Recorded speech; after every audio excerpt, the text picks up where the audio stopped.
প্রধান উপদেষ্টা ডক্টর মোহাম্মদ ইউনূস বলেছেন, দুর্নীতি সব শেষ করছে, এ থেকে বের না হতে পারলে কোনো গতি নেই। বিকেলে রাজধানীর চীন মৈত্রী সম্মেলন কেন্দ্রে অ্যাডমিনিস্ট্রেটিভ সার্ভিস অ্যাসোসিয়েশনের বার্ষিক সম্মেলনে এ কথা বলেন তিনি। এ সময় দেশের সব ধরনের সম্ভাবনাকে কাজে লাগাতে যে কোনো মূল্যে দুর্নীতি থেকে বেরিয়ে আসার তাগিদ দেন তিনি। জেলাগুলোকে এখন আমরা স্কুলের রেজাল্টের মতো ফার্স্ট, সেকেন্ড, থার্ড, ফোর্থ করবো। কে ফার্স্ট হলো, কে সেকেন্ড হলো, প্রতি মাসে সেটা আমরা ফলাফল প্রকাশ করব, চেষ্টা করব, কিন্তু হয়তো পরিষ্কারভাবে ধরতে পারবে না কোথায় কি হচ্ছে, কিন্তু এটাতে আমরা পারবো। এটাতে শুধু অনলাইন সার্ভিসটা প্রোভাইড করা, এটাতে সফল হলে দেখবে যে আরো উৎসাহ আসবে। বহু রকমের বুদ্ধি আছে। দুর্নীতি থেকে আমাদের বের হতে হবে এবং শিগগিরই হতে হবে। সুষ্ঠু ও নিরপেক্ষ নির্বাচন দেয়াই এখন অন্তর্বর্তী সরকারের বড় চ্যালেঞ্জ। জুলাইয়ের অনুপ্রেরণায় প্রশাসনের সবাইকে কাজ করার আহ্বান জানিয়েছেন উপদেষ্টারা। অ্যাডমিনিস্ট্রেটিভ সার্ভিস অ্যাসোসিয়েশনের বার্ষিক সম্মেলনে আহ্বান জানান তিন উপদেষ্টা। এটি আমাদের সামনে একটি বড় চ্যালেঞ্জ, যে জাতিকে গণতন্ত্রের পথে আবার উত্তরণের জন্য একটি সুষ্ঠু নিরপেক্ষ নির্বাচন উপহার দেওয়া, এবং কেবলমাত্র এই সুষ্ঠু নিরপেক্ষ নির্বাচন উপহার দেওয়ার মধ্য দিয়েই আমি মনে করি প্রশাসনের যেই অপকর্ম ছিল বিগত সময়ে তার কাফফারা হওয়া সম্ভব, তার প্রায়শ্চিত্ত হওয়া সম্ভব। কেউ কাউকে দোষারোপ করার চেয়ে সবচেয়ে বড় ইম্পর্টেন্ট ব্যাপার হচ্ছে এত বড় স্যাক্রিফাইসের মধ্যে দিয়ে যেই সময়টা, যেই সুযোগটা তারা আমাদের সামনে হাজির করেছে, সেটা যেন আমরা সবাই খুব প্রপারলি ইউটিলাইজ করি। আমরা যেন এটা মনে রাখি, বাংলাদেশের সংবিধান সর্বোচ্চ আইন অনুযায়ী আমরা হচ্ছি জনগণের সেবক। তাদের সেবা দেওয়ার জন্যই আমরা বেতন পাই, পদমর্যাদা পাই, সুযোগ সুবিধা পাই, সম্মান পাই। আমরা এখন মোটামুটি কিছুটা স্বস্তি আসছে এবং কিছুটা স্টেবিলিটি, আমি বলবো না সম্পূর্ণভাবে স্টেবল হয়েছে। আমাদেরও ফেলিওর আছে, ভুল ত্রুটি হচ্ছে, কিন্তু যদি আপনারা সহযোগিতা না করলে কিন্তু আমরা যতটুকু সময়ে আছি এটা কিছু পজিটিভ কাজ, কিছু ইতিবাচক কাজ করে যেতে চাই। এর আগে জেলা প্রশাসক সম্মেলনের উদ্বোধনী অনুষ্ঠানে আইন শৃঙ্খলা রক্ষা ও বাজার দর নিয়ন্ত্রণে ডিসিদের আরও ভূমিকা রাখার নির্দেশনা দেন প্রধান উপদেষ্টা। নাগরিক অধিকার নিশ্চিত করাই সরকারের প্রথম অগ্রাধিকার বলেও জানান তিনি। 3 দিনের জেলা প্রশাসক সম্মেলনের উদ্বোধনী অনুষ্ঠানে প্রধান উপদেষ্টা বলেন, জন্ম সনদের মতোই পাসপোর্ট পাওয়া নাগরিক অধিকার। এখন থেকে পাসপোর্ট পেতে পুলিশ ভেরিফিকেশন বাদ দেওয়ার ঘোষণা দেন তিনি। বলেন, এখন কারো ধমকের কারণে কাজ করার প্রয়োজন নাই। ডিসিদের উদ্দেশ্যে প্রধান উপদেষ্টা বলেন, বিনা কারণে কাউকে হয়রানি করা যাবে না। এবারের সম্মেলনে কার্য অধিবেশন হবে 30টি। ইতোমধ্যে ডিসি ও বিভাগীয় কমিশনাররা তাদের মোট 354টি প্রস্তাব দিয়েছেন। ল অ্যান্ড অর্ডার, একটা শান্তি শৃঙ্খলা বজায় একটা মস্ত বড় ইস্যু হয়ে গেল। এটাতে আমরা কে কি পরিমাণ অগ্রসর হলাম, কি করণীয় আমাদের, এটা একটা 1 নম্বর বিবেচ্য বিষয় আমাদের ল অ্যান্ড অর্ডার। এটা যাতে আমরা বিফল না হই, কারণ এটাতেই আমাদের সমস্ত অর্জন। রক্তচক্ষুর কারণে, কারো ধমকের কারণে কোনো কাজ করার প্রয়োজন নাই, অন্তত এই সময়টুকুতে। আমি নিজের মতো করে যেটা আইন, যেটা করার দরকার, দেশের জন্য যেটা করার দরকার, সেটা আমি করব। আমাদের হাতে অনেকগুলো কাজ এবং খুব সহজ কাজ, কঠিন কাজ না। এবং আমি বলছি না যে 100% করতে হবে। আমি বললাম যে 10% করো, 20% করো, 30% করো, 1 নম্বর হোক।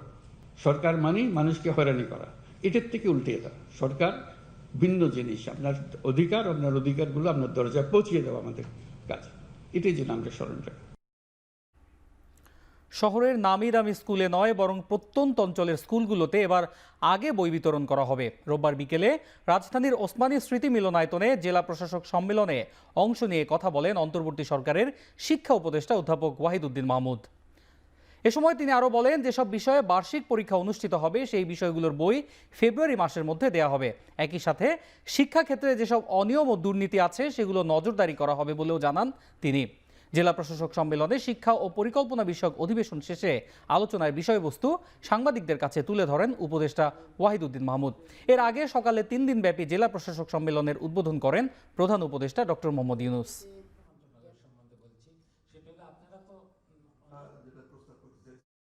ফেব্রুয়ারি মাসের শেষ পর্যন্ত আমরা অন্তত যেই বিষয়গুলো বার্ষিক পরীক্ষা হবে সেই বইগুলো কিন্তু চলে যাবে ফেব্রুয়ারি মাসের শেষের দিকে। আমরা আশা করছি এবছর যাতে সবচেয়ে প্রান্তিক অঞ্চলে যারা যাচ্ছে যে স্কুলগুলো সেগুলোতে যাতে আগে বই যায়।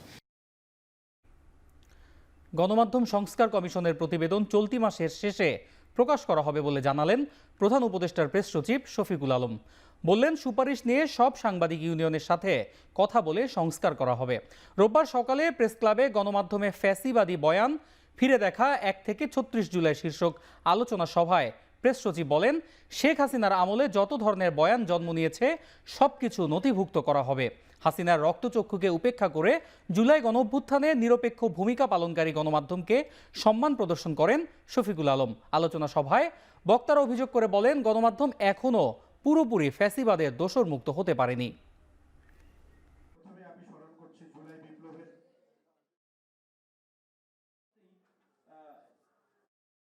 জার্নালিজমের একটা বড় সমস্যা হচ্ছে আপনি দালালি করবেন আর মানুষ ডকুমেন্টেড করবে না, এটা ভাইবেন না। আপনার প্রত্যেকটা দালালি খুব ভালোভাবে ডকুমেন্টেড হয়ে গেছে। আপনি কোথায়, আপনি যেই কাজগুলো করেছেন, দালালি তো শুধু 1 থেকে 36 জুলাই পর্যন্ত তো আর করেন নাই। আপনার দালালি শুরু হয়েছে সেই 2009 থেকে। আপনি বড় বড় ম্যাসাকারের বয়ান তৈরি করেছেন। বাংলাদেশে যাতে এই রকমের স্বৈরতান্ত্রিক একটা স্বৈরতন্ত্রকে লেজিটিমাইজ করার যে বয়ান, সেটা যেন আর জীবনে তৈরি না হয়। জাতীয় সংসদ নির্বাচনে মাঠ প্রশাসন কোনো পক্ষপাতমূলক আচরণ করতে পারবে না, জেলা প্রশাসকদের সম্মেলনে এমন বার্তা দেবে নির্বাচন কমিশন। রোববার দুপুরে ইসি সচিবালয়ে সাংবাদিকদের এই কথা বলেন নির্বাচন কমিশনার আনোয়ারুল ইসলাম সরকার। এছাড়া সংসদীয় এলাকার সীমানা নির্ধারণের আইন সংশোধনের উদ্যোগ নেওয়া হচ্ছে বলেও জানান তিনি। আর নির্বাচনের পার্ট অ্যান্ড পার্সেল হচ্ছে মাঠ প্রশাসন। এখানে জেলা প্রশাসকরা গুরুত্বপূর্ণ দায়িত্ব পালন করেন। আমরা একটা অবাধ, সুষ্ঠু, নিরপেক্ষ, স্বচ্ছ নির্বাচনের জন্য প্রতিজ্ঞাবদ্ধ এবং এই নির্বাচন না হওয়ার কোনো বিকল্প নেই। একটা উত্তম নির্বাচন করতে চাচ্ছি আমরা এবং যে কোনো মূল্যে এটি করতে হবে, সেই মেসেজটি আমরা দেওয়ার চেষ্টা করব।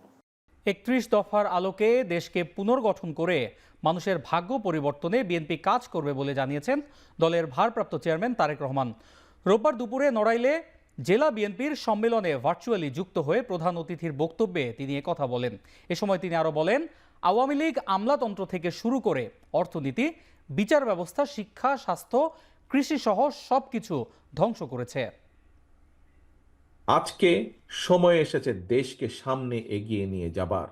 আজকে সময় এসেছে দেশকে আবার পুনর্গঠন করার জন্য ঝাঁপিয়ে পড়তে হবে আমাদেরকে। সামনের দিনে আমরা বাংলাদেশের মানুষের আস্থা অর্জনের মাধ্যমে 31 দফার আলোকে আমরা দেশকে গড়ে তুলব। আমরা ইনশাল্লাহ ঐক্যবদ্ধভাবে গণতন্ত্রের জন্য সংগ্রাম করব। আমরা উপস্থিত এখানে প্রতিটা মানুষ ঐক্যবদ্ধভাবে দেশকে পুনর্গঠন করব। আমাদের সামনে এখন লক্ষ্য একটি, উদ্দেশ্য একটি, বাংলাদেশকে পুনর্গঠন করা, বাংলাদেশের মানুষের ভাগ্যের পরিবর্তন করা। গণতন্ত্রকে প্রাতিষ্ঠানিক রূপ দিতে নির্বাচনের বিকল্প নেই বলে মন্তব্য করেছেন বিএনপি মহাসচিব মির্জা ফখরুল ইসলাম আলমগীর। রোববার বিকেলে ঠাকুরগাঁও সরকারি বালক উচ্চ বিদ্যালয় মাঠে জেলা বিএনপির আয়োজনে জিয়া স্মৃতি ফুটবল টুর্নামেন্টের উদ্বোধনী অনুষ্ঠানে প্রধান অতিথির বক্তব্যে কথা বলেন তিনি। এ সময় বিএনপি মহাসচিব আরও বলেন, গণ অভ্যুত্থানের মাধ্যমে যে বাংলাদেশের সৃষ্টি হয়েছে তা নতুন করে সাজাতে হবে।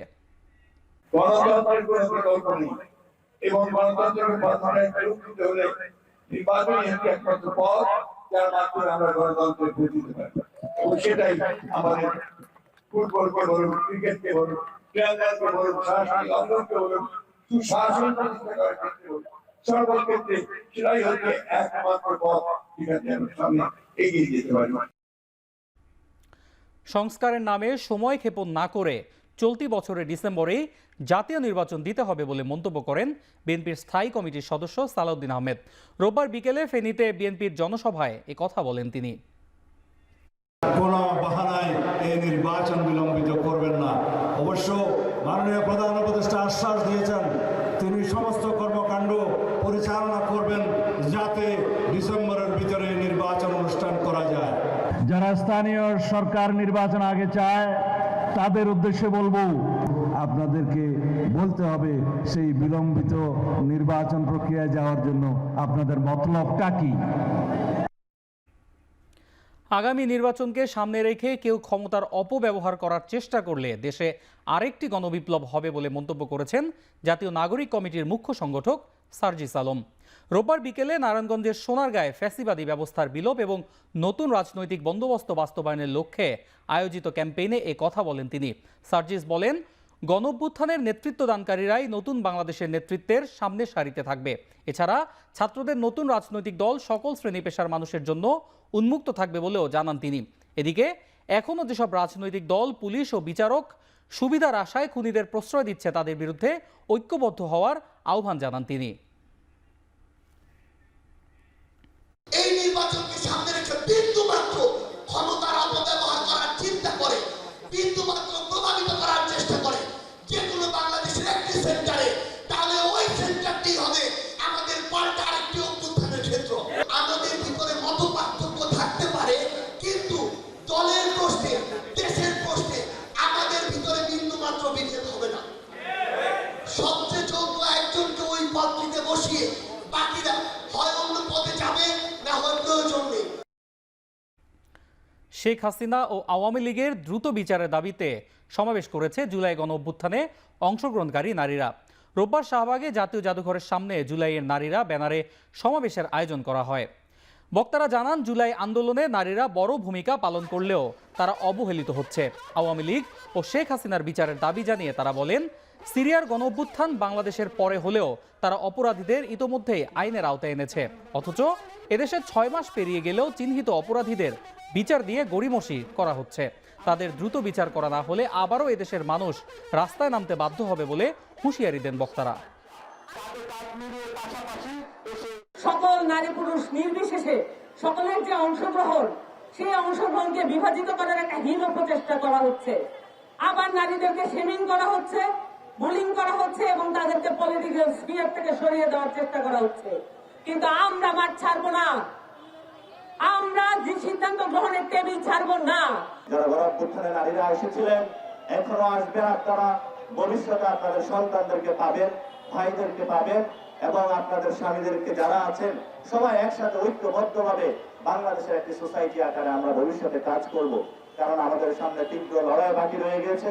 বাংলাদেশে যাতে ভবিষ্যতে আর কোনো ফেসিবাদ মাথাচাড়া দিয়ে উঠতে না পারে, হাসিনার মতো কোনো ফেসিস্ট জন্ম নিতে না পারে, সেরকম উদাহরণ তৈরি করতে হলে অবশ্যই বাংলাদেশে আওয়ামী লীগের রাজনীতিকে নিষিদ্ধ ঘোষণা করতে হবে।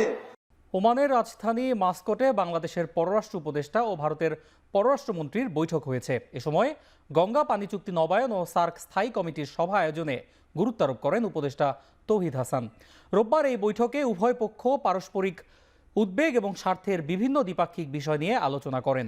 উভয় দেশের সীমান্তরক্ষী বাহিনীর মহাপরিচালক পর্যায়ের বৈঠক 18 থেকে 20 ফেব্রুয়ারি নয়াদিল্লিতে অনুষ্ঠিত হওয়ার কথা রয়েছে।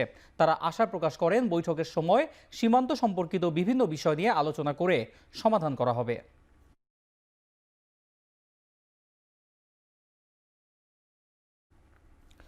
তিস্তা নদীর পানির সুষ্ঠু বন্টন ও মহাপরিকল্পনা বাস্তবায়নের দাবিতে 48 ঘন্টার অবস্থান কর্মসূচি পালনের ঘোষণা দিয়েছে তিস্তা নদী রক্ষা আন্দোলন নামের সংগঠন। এরই মধ্যে তিস্তার পারে তাঁবু টানিয়ে চলছে আয়োজনের শেষ সময়ের প্রস্তুতি। এদিকে হঠাৎ করেই পানি বাড়ছে তিস্তা নদীতে, যদিও রোববার সকালের দিকে কিছুটা নেমে আসে পানি। পানি উন্নয়ন বোর্ড বলছে, স্বাভাবিকভাবেই বাড়ছে নদীর পানি। তবে স্থানীয়রা বলছেন, তিস্তা নদী রক্ষা আন্দোলনের কর্মসূচিতে বিঘ্ন ঘটাতে এই পানি ছেড়েছে ভারত। সন্ধ্যার পর থেকে নদীর ঘেট একটু 3 ফিট ভাসানোর পরে আস্তে আস্তে পানিটা কমতেছে। পানি আসাতে মনে করেন আমাদের গ্যারেজের সমস্যা হইতেছে, স্টেজের সমস্যা হইতেছে। সাবেক আইসিটি প্রতিমন্ত্রী জুনাইদ আহমেদ পলকের স্থাবর ও অস্থাবর সম্পত্তি ক্রোক ও ব্যাংক অ্যাকাউন্ট অবরুদ্ধ করার নির্দেশ দিয়েছেন আদালত। এদিকে বসুন্ধরা গ্রুপের বিদেশে থাকা সম্পদ ও প্রতিষ্ঠানের শীর্ষ ব্যক্তিদের নাগরিকত্বের সন্ধানে সিঙ্গাপুর সহ 8 দেশে তদন্ত নেমেছে দুদক। এদিকে নাসা গ্রুপের চেয়ারম্যান নজরুল ইসলাম মজুমদারের বিরুদ্ধে মামলা করার সিদ্ধান্ত নিয়েছে দুর্নীতি দমন কমিশন। বসুন্ধরা গ্রুপের শীর্ষ ব্যক্তিরা সিঙ্গাপুর, সুইজারল্যান্ড, যুক্তরাজ্য, সংযুক্ত আরব আমিরাত, Slovakia, Cyprus, Saint Kitts and Nevis ও ব্রিটিশ ভার্জিন আইল্যান্ডে নাগরিকত্ব নিয়েছে।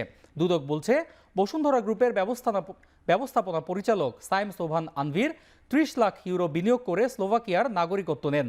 তার স্ত্রী ইয়াশা সোভান 20 লাখ ইউরোর বিনিয়োগ করে নাগরিকত্ব নেন সাইপ্রাসের।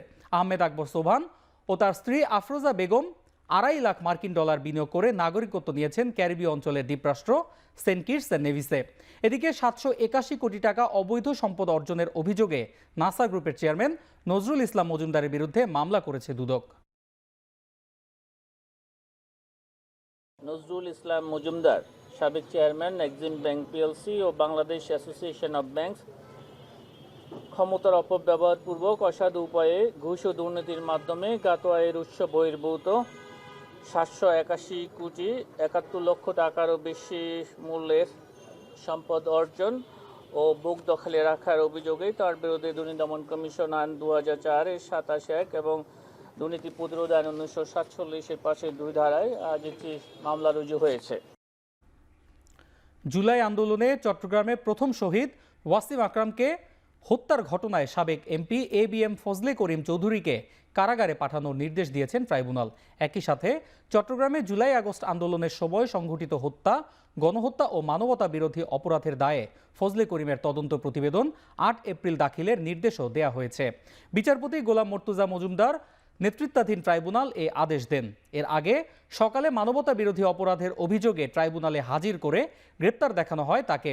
গেল 12 সেপ্টেম্বর সকালে আখাউড়া সীমান্ত থেকে ABM ফজলে করিম চৌধুরীকে আটক করে বিজিবি। পরে তাকে চট্টগ্রামে নেওয়া হয়। তার বিরুদ্ধে জুলাই আন্দোলনে হত্যার নির্দেশ সহ বেশ কয়েকটি অভিযোগ রয়েছে। এদিকে প্রসিকিউটর জানিয়েছেন, মানবতা বিরোধী অপরাধের ক্ষেত্রে সঠিক তদন্ত এবং সুষ্ঠু বিচারই প্রাধান্য পাবে। এখানে সময় এবং অন্য কোনো বিষয়ে বিবেচ্য নয়। ABM ফজলে করিম চৌধুরী, উনাকে ট্রাইব্যুনালে হাজির করা হয়েছিল। জুলাই মাসের 1 তারিখ থেকে শুরু করে 5 আগস্ট পর্যন্ত বিভিন্ন তারিখে হত্যা, আহত এবং মানবতা বিরোধী অপরাধের বিভিন্ন অভিযোগ আনয়ন করা হয়েছে, যেটি প্রাথমিক তদন্ত সংস্থার কাছে প্রাথমিকভাবে সত্যতা প্রতীয়মান হয়েছে। তারই ভিত্তিতে তার বিরুদ্ধে এই প্রোডাকশন ওয়ারেন্ট জারি করা হয়েছিল। বাতিল হওয়া প্রাথমিক শিক্ষক নিয়োগ ফিরে পেতে আন্দোলনরতদের উপর টিয়ার শেল নিক্ষেপ করে ছত্রভঙ্গ করে দিয়েছে পুলিশ। রোববার বিকেলে মৎস্য ভবনের সামনে জড়ো হয়ে সচিবালয়ের দিকে অগ্রসর হতে গেলে আন্দোলনরতদের উপর জল কামানো টিয়ার শেল নিক্ষেপ করে আইন শৃঙ্খলা বাহিনী। এ সময় বেশ কয়েকজনকে আটক করে পুলিশ। এর আগে সকালে বাতিল হওয়া নিয়োগ ফিরে পেতে প্রথমে শাহবাগে জড়ো হন আন্দোলনরতরা। সেখান থেকে দুপুর 3টার দিকে প্রেস ক্লাবের কথা বলে সচিবালয়ের উদ্দেশ্যে রওনা দেয় আন্দোলনকারীরা। তারা বলেন, দাবি আদায় না হওয়া পর্যন্ত রাজপথ ছাড়বেন না। এদিকে পুলিশ বলছে, যেহেতু এটি হাইকোর্টের রায়, সেক্ষেত্রে আদালতের মাধ্যমে ফয়সালা করতে হবে। 2024 সালে প্রাথমিক শিক্ষক নিয়োগে তৃতীয় ধাপে 6,531 জনকে সুপারিশপ্রাপ্ত করা হয়। পরে এক রায়ে এই নিয়োগ স্থগিত করেন আদালত।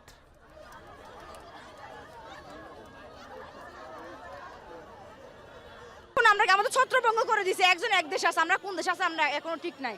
একজন এক এক মর্মান্তিক অবস্থা পড়ে আছে, একজন এক এক দেশ। আমার দুটো বেবি কোন দেশে আমিও বলতে পারি না, তাদেরকে খুঁজতেছি, আমি এখনো পাচ্ছি না। শিক্ষা অফিসের সামনে তখনই পুলিশ আমাদেরকে আটকিয়ে দেয় এবং আমাদের উপর জল কামান এবং টিয়ার শেল নিক্ষেপ করে। অনেকেই বেশ গুরুতরভাবে অসুস্থ হয়ে পড়েছে, যার কারণে আমরা এদিকে সরে এসেছি।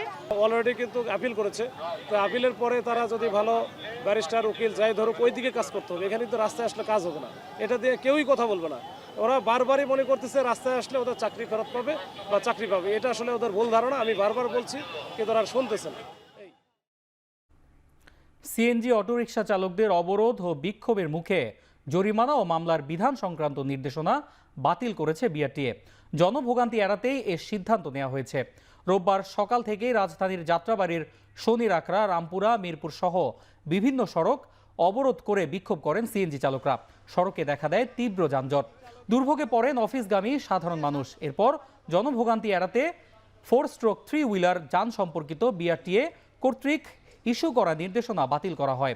পরে ডিএমপির পক্ষ থেকেও যান চলাচল স্বাভাবিক রাখতে অনুরোধ জানানো হয়।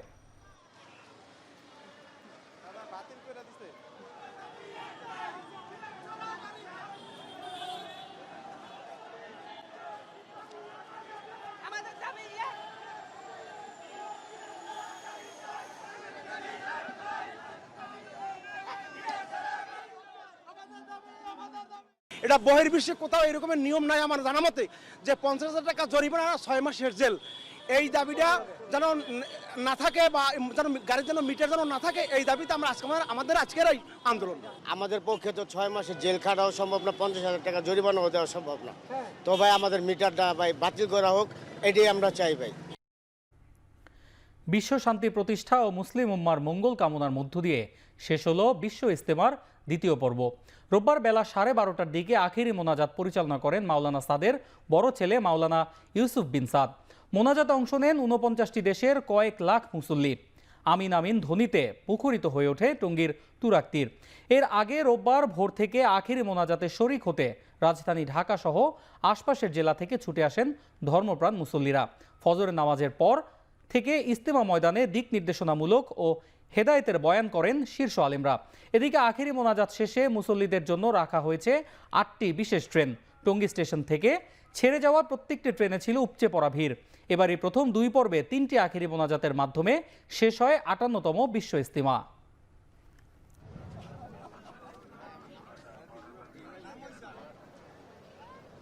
অন্তর্বর্তী সরকারের পক্ষ থেকে নদী রক্ষায় টাস্ক ফোর্স গঠন করা হয়েছে বলে জানিয়েছেন পরিবেশ উপদেষ্টা রিজওয়ানা হাসান। রোববার দুপুরে রাজধানীর নদী ভবনে নদী পুনরুদ্ধার বিষয়ক সেমিনারে এ কথা বলেন তিনি। রিজওয়ানা হাসান বলেন, সরকারের এই টাস্ক ফোর্সের মাধ্যমে দেশের সব নদী পুরোপুরিভাবে উদ্ধার করা হবে। প্রকল্পে সবাইকে সহযোগিতা করারও আহ্বান জানান পরিবেশ উপদেষ্টা। নদী রক্ষায় স্বল্প, মধ্যম ও দীর্ঘমেয়াদী পরিকল্পনা করার কথাও বলা হয় সেমিনারে। এছাড়াও নদীর চারপাশ কিভাবে সবুজায়ন করা যায়, সেমিনারে এ বিষয়েও কথা বলেন বক্তারা। Task force was formed, and the task force has identified activities that the interim government should take up. And I've learned that the task force has said that there should be plan for the interim government to start action on at least one given river and to ensure that it is made pollution free and free from encroachment. Mobile ইন্টারনেটে অব্যবহৃত data পরবর্তী প্যাকেজে অন্তর্ভুক্ত কেন নয় তা জানতে চেয়ে রুল জারি করেছেন হাইকোর্ট। রোববার বিচারপতি ফাতেমা নজির ও বিচারপতি শিকদার মাহমুদুর রাজিনের হাইকোর্ট বেঞ্চ এ আদেশ দেন। শুনানিতে রিটকারী আইনজীবী বলেন, বিটিআরসির পক্ষ থেকে প্রতিটি মোবাইল কোম্পানির জন্য একটি সার্কুলার আছে। এতে বলা আছে, একজন গ্রাহক নতুন করে ডাটা প্যাক কিনলে পূর্বের অবশিষ্ট ডাটা প্যাক ব্যবহার করতে পারবেন। কিন্তু কোনো কোম্পানি এই নির্দেশনা মেনে নিচ্ছে না। সেই সাথে মোবাইল কোম্পানিগুলোর একচেটি আচরণের কারণে মোবাইল ডাটা ব্যবহৃতরাও ক্ষতিগ্রস্ত হচ্ছে। পরে আদালত সন্তুষ্ট হয়ে আদেশ দেন। মোবাইলের যে অব্যবহৃত ডাটা প্যাক অর্থাৎ regime data pack why should not be carry forward. পরবর্তী ডাটা প্যাক যখন প্রয়োগ করবে কোনো একটা গ্রাহক, আগে যে অব্যবহৃত ডাটা প্যাক আছে সেই ডাটা প্যাক পরবর্তী ডাটা প্যাকের সাথে যোগ করতে হবে। কিন্তু মোবাইল কোম্পানি কোনোটাই পরবর্তী ডাটা প্যাকের সাথে আগের যে আমার রিজিম ডাটা প্যাক আছে সেই ডাটা প্যাক যোগ করছে না। এই বিষয়ের উপর সংক্ষুব্ধ হয়ে আমি গত 27 তারিখ প্রতিটা কোম্পানিকে নোটিশ পাঠিয়েছিলাম, কিন্তু তারা কোনো সদুত্তর দিতে পারে নাই। তাই NS 24 নম্বর করে রিট পিটিশন দায়ের করা হয়। আজকে রিট পিটিশনটা হিয়ারিং হয়েছে এবং আদালত সন্তোষ হয়ে এখানে রুল দিয়েছেন যে পরবর্তী ডাটা প্যাকের সাথে অব্যবহৃত ডাটা প্যাকগুলো কেন যোগ করা হবে না, এই বিষয়ে আদালত রুল দিয়েছেন। আওয়ামী লীগ সরকারের আমলে দেশের টেলিযোগাযোগ খাতকে লুটপাটের ক্ষেত্র হিসেবে ব্যবহার করা হয়েছে বলে মন্তব্য করেছেন বিএনপির আন্তর্জাতিক বিষয়ক সদস্য ইঞ্জিনিয়ার ইশরাক হোসেন। প্রেস ক্লাবে এক আলোচনা সভায় এ কথা বলেন তিনি। সকল কিছু যে এক ব্যক্তির দ্বারা নিয়ন্ত্রিত হয়েছে, এখানে সকল কিছু দলীয়করণ করা হয়েছে এবং বিটিআরসিরও অবস্থা তাই, এবং এখন পর্যন্ত সেই অবস্থাতেই আছে। এই লাইসেন্সগুলা কারা পেয়েছে এটার একটা আমি মনে করি যে একটা প্রপার সার্ভে হওয়া উচিত, হয়ে তাদের পরিচয়, নাম, পরিচয়, ঠিকানা দিয়ে একটা স্ট্যাটিস্টিক্স দেওয়া উচিত যে এটা দলীয় পরিচয় কত পার্সেন্ট দেওয়া হয়েছে আর নির্দলীয় বা যারা প্রিভিয়াসলি ব্যবসার সাথে জড়িত ছিল তাদেরকে কত পার্সেন্ট দেওয়া হয়েছে। এবি পার্টির সাধারণ সম্পাদক ব্যারিস্টার আসাদুজ্জামান ফুয়াদ বলেছেন, গণঅভ্যুত্থানের পর বাংলাদেশে বিকল্পধারা রাজনৈতিক চর্চা শুরু হয়েছে।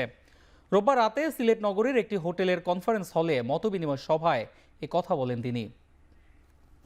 বাংলাদেশ 2024-এর জুন, জুলাই, আগস্টে বদলে গেছে এবং এই বদলে যাওয়াটার ধরন কি, এত বড় একটা ঘটনা গত 53 বছরে যুদ্ধ ছাড়া হয়নি, 71 সাল ছাড়া। একাত্তরের যুদ্ধ যেভাবে বাংলাদেশের মনস্তত্ত্ব, বাংলাদেশের রাজনীতি, বাংলাদেশের তরুণদের আকাঙ্ক্ষা বদলে দিয়েছিল, 24ও কিন্তু একই কাজ করেছে। 24 শুধু আগামীকালকে, এই বছর, আগামী বছর না, 24-এর ইনফ্লুয়েন্স আগামী 30 বছর ডমিনেন্ট ফোর্স আকারে কাজ করবে বাংলাদেশে। এবং যারা এই বাস্তবতাটাকে ধরতে পারছেন না, তারা রাজনীতিতে নাই হয়ে যাবে। বাংলাদেশের চিকিৎসা ক্ষেত্রে আর্টিফিশিয়াল ইন্টেলিজেন্সের ব্যবহার এই খাতকে আরও গতিশীল করবে বলে মন্তব্য করেন বাংলাদেশ সোসাইটি অফ মেডিসিনের সদস্যরা। সংস্থাটির নবগঠিত কমিটির অভিষেক অনুষ্ঠানে এসব কথা বলেন বাংলাদেশ সোসাইটি অফ মেডিসিনের সদস্যরা।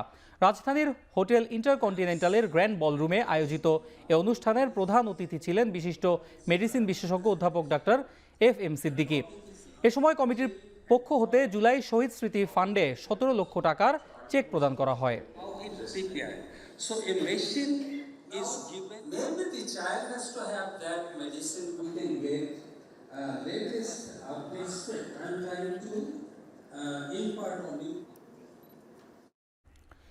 কক্সবাজার টেকনাফের একটি বাড়িতে অভিযান চালিয়ে 69টি হাত বোমা এবং বিপুল পরিমাণ বোমা তৈরির সরঞ্জামাদি সহ 2 জনকে আটক করেছে বিজিবি। রোববার ভোরে গোপন তথ্যের ভিত্তিতে উপজেলার হিলা ইউনিয়নে এ অভিযান চালানো হয় বলে জানান বিজিবির টেকনাফ 2 ব্যাটালিয়নের অধিনায়ক লেফটেন্যান্ট কর্নেল আশিকুর রহমান। প্রাথমিক জিজ্ঞাসাবাদে দীর্ঘদিন ধরে বোমা তৈরি করে দেশের বিভিন্ন জায়গায় বিক্রি এবং সরবরাহ করে আসছে বলে জানিয়েছেন বিজিবি কর্মকর্তা। 3 ঘন্টা ধরে ব্যাপক তল্লাশি চালিয়ে এই বোমা উদ্ধার করা হয়। আটককৃত 2 জনকে জব্দকৃত বোমা ও বোমা তৈরির সরঞ্জামাদি সহ মামলা করে টেকনাফ থানায় সোপর্দ করা হয়।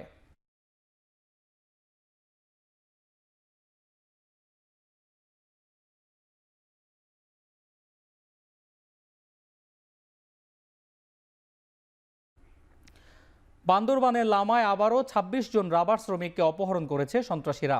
রোববার সকালে উপজেলার ফাঁসিয়াখালী ইউনিয়ন থেকে তাদের অপহরণ করা হয়। অপহরণকারীদের পরিচয় নিয়ে নিশ্চিত করে কিছু বলতে পারেনি পুলিশ, তবে ধারণা করা হচ্ছে পাহাড়ি সশস্ত্র গোষ্ঠী শ্রমিকদের অপহরণ করেছে। বাগান মালিকের কাছ থেকে মুক্তিপণ আদায়ের উদ্দেশ্যে এই অপহরণ করা হয়েছে বলেও জানায় পুলিশ। মুরুংঝিরি এলাকার রাবার বাগানের মালিক জানান প্রত্যেক শ্রমিকের জন্য 50,000 টাকা করে মুক্তিপণের দাবি করে সন্ত্রাসীরা। এদিকে খবর পাওয়ার সাথে সাথে পুলিশ, বিজিবি ও সেনাবাহিনীর সদস্যরা অপহৃতদের উদ্ধারের অভিযান শুরু করে। গত জানুয়ারি ও ফেব্রুয়ারির প্রথম দিকে একই উদ্দেশ্যে 2 দফায় 10 জনের বেশি শ্রমিককে অপহরণ করা হয়েছিল।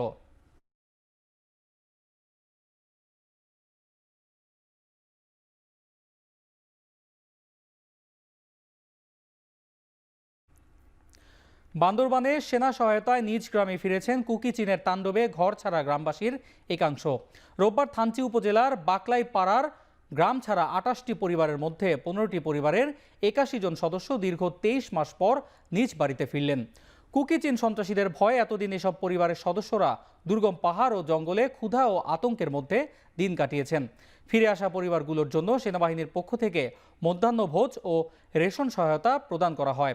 সেনাবাহিনী জানায়, পার্বত্য চট্টগ্রামে আঞ্চলিক সশস্ত্র সংগঠনগুলোর অত্যাচারে গ্রাম ছাড়া সকল ভুক্তভোগী পরিবারকে নিজ ঘরে ফিরিয়ে আনতে এবং তাদের বেঁচে থাকার মৌলিক অধিকার নিশ্চিত করতে এই প্রয়াস অব্যাহত থাকবে। বান্দরবান জেলার রুমা, থানচি ও রোয়াংছড়ি এলাকার কুকি চীন ন্যাশনাল ফ্রন্ট নামক সন্ত্রাসী গোষ্ঠীর সশস্ত্র তৎপরতায় 2022 সালের মাঝামাঝি সময়ে নিরাপত্তাহীনতার কারণে গ্রাম ছাড়তে বাধ্য হন অধিকাংশ অধিবাসী।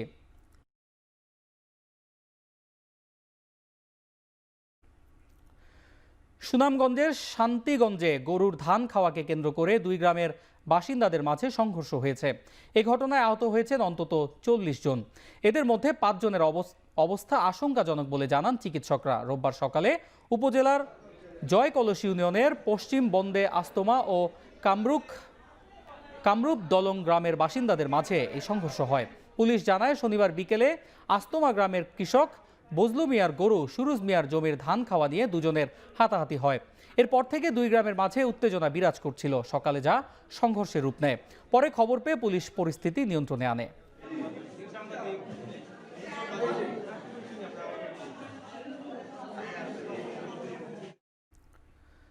দিনাজপুরের হিলি সীমান্তে রেল ব্রিজের সংস্কার কাজে বাধা দিয়েছে ভারতীয় সীমান্তরক্ষী বাহিনী BSF। এতে 6 দিন ধরে কাজ বন্ধ রেখেছে রেলওয়ে কর্তৃপক্ষ। গতকাল বিজিবি বিএসএফ বৈঠকের পরও এই বিষয়ে সিদ্ধান্ত না আসায় ক্ষোভ প্রকাশ করেছেন স্থানীয়রা। গেল 10 ফেব্রুয়ারি ব্রিজের সংস্কার কাজ করতে গেলে রেলওয়ে কর্তৃপক্ষকে বাধা দেয় বিএসএফ। উত্তরাঞ্চলের সাথে ঢাকার রেল যোগাযোগের এটি একমাত্র রুট।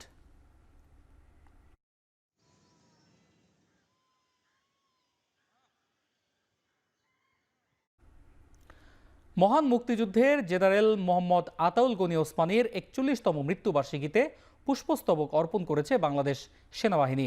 সকাল 9:30টায় সিলেটের হজরত শাহজালাল মাজারে জেনারেল এমএজি ওসমানীর সমাধিস্থলে পুষ্পস্তবক অর্পণ করেন জেনারেল অফিসার কমান্ডিং 17 পদাতিক ডিভিশন ও Sylhet area commander major general ASM Ridwanur Rahman. এ সময় বাংলাদেশ সেনাবাহিনীর একটি চৌকস দল গার্ড অফ অনার প্রদান করেন। অনুষ্ঠান শেষে জেনারেল ওসমানীর রুহের মাগফিরাত এবং দেশ ও জাতির মঙ্গল কামনা করে মোনাজাত করা হয়।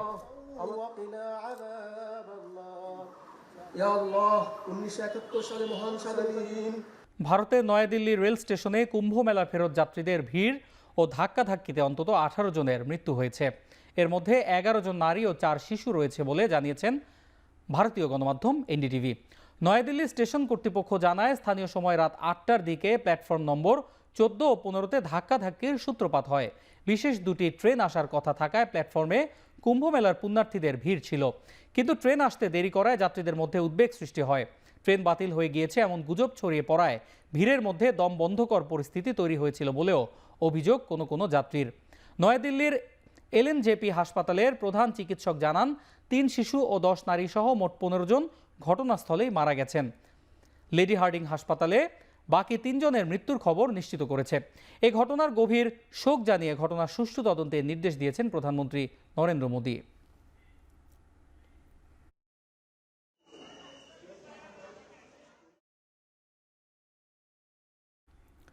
ডোনাল্ড ট্রাম্পের সরকারি কর্মী ছাঁটাই প্রকল্পের কারণে স্বেচ্ছায় চাকরি ছাড়ছেন হাজার হাজার মার্কিন। এ পর্যন্ত সরকারি 75,000 কর্মী ডোনাল্ড ট্রাম্পের স্বেচ্ছায় চাকরি ছাড়া আর পেনশন নেয়ার অফার গ্রহণ করেছেন। ক্ষমতায় এসে সারা দেশে সরকারি কর্মী ছাঁটাইয়ের এবং নতুন জনবল নিয়োগ দেওয়ার ঘোষণা দেন মার্কিন প্রেসিডেন্ট ডোনাল্ড ট্রাম্প। এরই ধারাবাহিকতায় 23 লাখ সরকারি কর্মীকে দিয়েছেন চাকরি থেকে অব্যাহতি নিয়ে 8 মাসের বেতন পাওয়ার সুযোগ। এ অবস্থায় অনেক কর্মী চাকরি ছাড়ছেন বাধ্য হয়ে। অনেকে হয়েছেন অবসরে যাওয়ার সময়, অনেকে আবার বেসরকারি ভালো কোনো প্রতিষ্ঠানে চাকরির আশায় ছেড়ে দিচ্ছেন সরকারি চাকরি।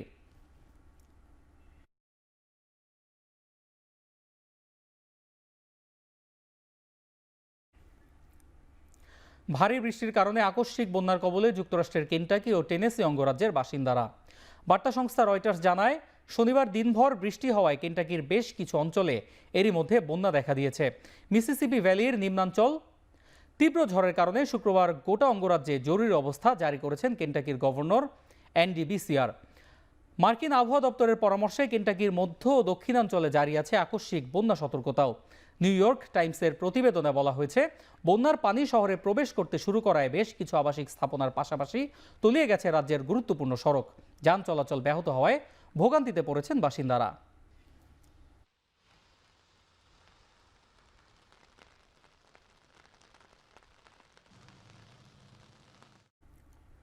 শ্বাসতন্ত্রের সংক্রমণ নিয়ে হাসপাতালে চিকিৎসাধীন পোপ ফ্রান্সিস। সুস্থতার জন্য চিকিৎসকরা ক্যাথলিক খ্রিস্টানদের সর্বোচ্চ ধর্মগুরুকে সম্পূর্ণ বিশ্রামের পরামর্শ দিয়েছেন। 88 বছর বয়সী পোপ 1 সপ্তাহেরও বেশি সময় ধরে ব্রঙ্কাইটিসে ভুগছিলেন। শুক্রবার সকালে তাকে চিকিৎসার জন্য রোমের জেমেলি হাসপাতালে নিয়ে যাওয়া হয়েছিল।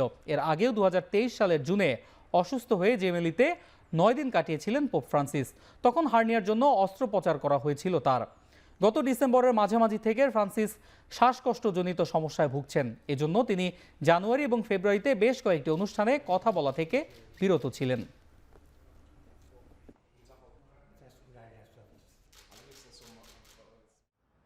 হেড কোচ পিটার বাটলারের অধীনেই অনুশীলন করবেন আন্দোলনকারী 18 নারী ফুটবলার। রোববার বাফুফে ভবনে এমনটাই জানিয়েছেন নারী উইংয়ের চেয়ারম্যান মাহফুজা আক্তার কিরণ। আরব আমিরাতের বিপক্ষে ম্যাচের দলে অবশ্য জায়গা মিলছে না সাবিনা ঋতুপর্ণাদের। মেয়েরা ট্রেনিংয়ে ফিরবে, বাট এখন ফিরবে না, ওরা আমাদের ক্যাম্প বন্ধ হয়ে যাবে 24 তারিখ থেকে। আপনারা জানেন যে আমরা আরব আমিরাতে যাব একটা প্র্যাকটিস ম্যাচ বলেন, ফিফা উইন্ডো বলেন, সেটা খেলার জন্য। তো সেহেতু আমাদের ক্যাম্প বন্ধ হয়েছে, টিম চলে যাবে 24 তারিখে এবং ক্যাম্পও বন্ধ হবে 24 তারিখে। ক্যাম্প বন্ধ মানে সবার জন্যই বন্ধ। তো ওর মেয়েরা, সিনিয়র মেয়েরাও চাচ্ছে, ওরা একটা ব্রেক চাচ্ছে, ওরা ব্রেকে যেতে চাচ্ছে। তো এটা ওদের জন্য একটা ব্রেক হবে, ওরা ব্রেকে যাবে, তারপরে ওরা ক্যাম্পে ফিরে আসবে, দেন ওরা প্র্যাকটিস শুরু করবে।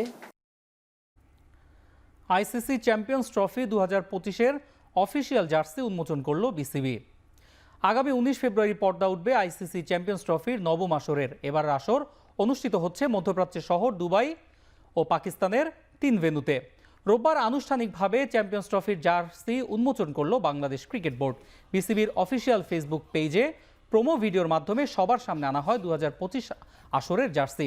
এবার জার্সিতে রয়েছে গাঢ় সবুজের মাঝে সোনালী লাল রঙের বাঘের ডোরাকাটা ছাপ, সাথে আছে উজ্জ্বল সোনা রঙে বাঘের মুখ ও পাতার প্রতিকৃতি। আমাদের দেশের পতাকা হাতে বিশ্ব মঞ্চে এই যাত্রা।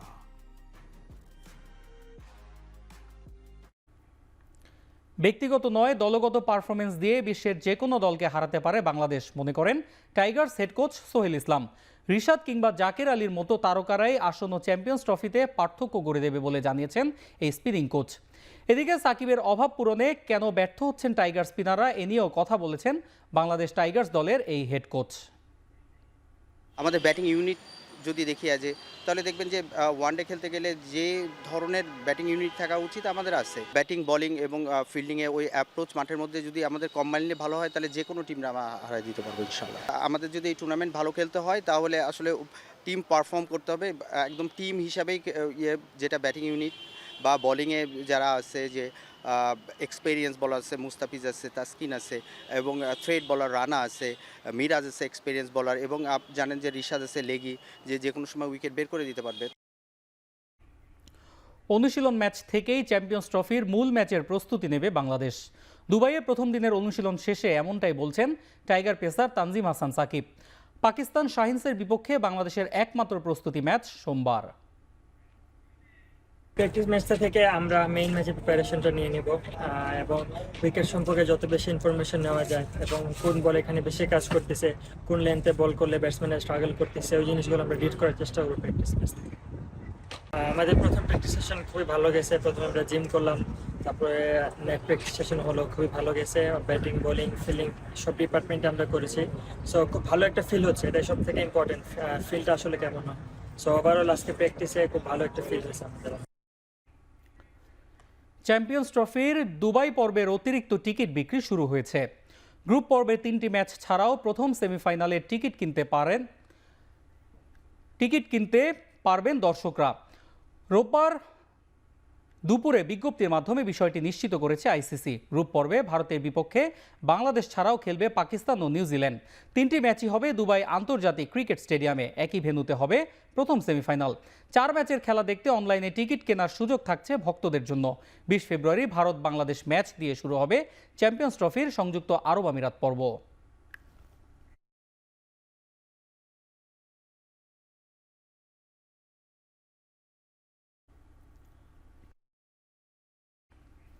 শেষ করছি এখন চারদিক এখন টেলিভিশন। ওয়েবসাইটে দেখতে ভিজিট করুন www.ekhon.tv। এছাড়াও ফেসবুকে দেখতে ভিজিট করুন facebook.com/tv.ekhon। ইউটিউবে দেখতে ভিজিট করুন youtube.com/c/ekhon tv।